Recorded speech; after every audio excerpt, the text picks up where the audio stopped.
Highway के उसी सुनसान रास्ते से एक ट्रक जा रहा था। रात के अंधेरे में सफेद साड़ी पहने अचानक एक औरत ट्रक के सामने आ जाती है। ट्रक ड्राइवर उसके नजदीक पहुंचकर ब्रेक लगाता है। वो औरत हाथ देकर कहती है, भाई साहब, हाईवे पर ही 10 किलोमीटर आगे मेरा गांव पड़ता है, मुझे वहां पहुंचने में मेरी मदद कीजिए।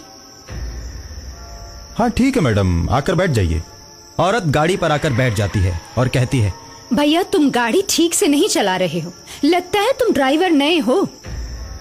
एक तो मैंने आपको गाड़ी पर बैठाकर गलती की और आप मेरे ही बारे में गलत बोलती जा रही हैं।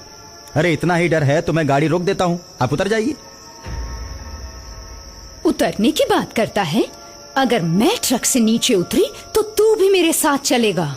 मैं ट्रक चलाना जानती हूँ। आगे हाईवे का घुमावदार मोड़ है जिसे मौत का मोड़ कहते हैं, जहाँ नए ड्राइवर्स का अक्सर एक्सीडेंट हो जाता है। और अगर तुम अपनी और मेरी जान की भलाई चाहते हो तो मुझे गाड़ी चलाने दो। जब मैं मौत का मोड़ पार कर लूंगी तब तुम गाड़ी चलाना, नहीं तो मुझे पूरा विश्वास है कि मौत के मोड़ पर तुम्हारी गाड़ी का एक्सीडेंट हो जाएगा। मैं तो तुम्हें बचाने के लिए ऐसा कह रही हूँ और तुम मुझे ही गलत समझ रहे हो। अच्छा तो ये बात है, फिर तो आप ही गाड़ी चलाइए, मैं भी थोड़ा आराम कर लेता हूँ। वो औरत जैसे ही गाड़ी के स्टीयरिंग को पकड़ती है, गाड़ी हवा से बातें करने लगती है, जिसे देखकर ड्राइवर के पसीने छूटने लगते हैं। अरे इतनी तेज गाड़ी तो मैंने कभी नहीं चलाई। अभी अपना मुंह बंद रखो, सामने मौत का मोड़ आने वाला है। ड्राइवर चुप हो जाता है और सामने से आते हुए ट्रक को औरत देखती है। उसके बाद उसमें इस तरह टक्कर मारती है कि वो पलटकर हाईवे पर गिर जाता है और उसके ड्राइवर और कंडक्टर दोनों मर जाते हैं। जब ट्रक ड्राइवर वो दुर्घटना होते हुए अपनी आंखों से देखता है तो उसकी चीख निकल जाती है। मैडम जी, ये आपने क्या कर दिया? मैंने कुछ नहीं किया। हाईवेज पर अक्सर ऐसे हादसे होते रहते हैं। मौत का मोड़ जैसे जैसे नजदीक आता जाएगा हादसे होते जाएंगे, और इसीलिए मैंने तुम्हें ड्राइविंग सीट से हटाया, वरना तुम चलाते तो अब तक हम मारे जाते और वो ट्रक निकल गया होता। लेकिन जब मैं गाड़ी चलाती हूँ तो इस मौत के मोड़ पर बहुत सी गाड़ियों को टक्कर मार के उन्हें गिरा देती, लेकिन मेरी गाड़ी का बाल भी बांका नहीं होता। वो तो शुक्र है कि मैं तुम्हें मिल गई, वरना तुम और गाड़ी दोनों गायब हो जाते। इसलिए कहती हूँ कि चुपचाप बैठो, मेरा दिमाग घुमाने की कोशिश मत करो। एक तो ये रास्ता उबड़ खाबड़, दूसरी तरफ ये घुमावदार मोड़, और तीसरी तरफ तुम। कहने को तो ये हाईवे है, मगर इस पर भी बड़े बड़े खड्डे बने हुए हैं। कोई ध्यान ही नहीं देता। किसी को क्या फिक्र है? गाड़ी पलटती है, ड्राइवर गिरते हैं, गिरने दो।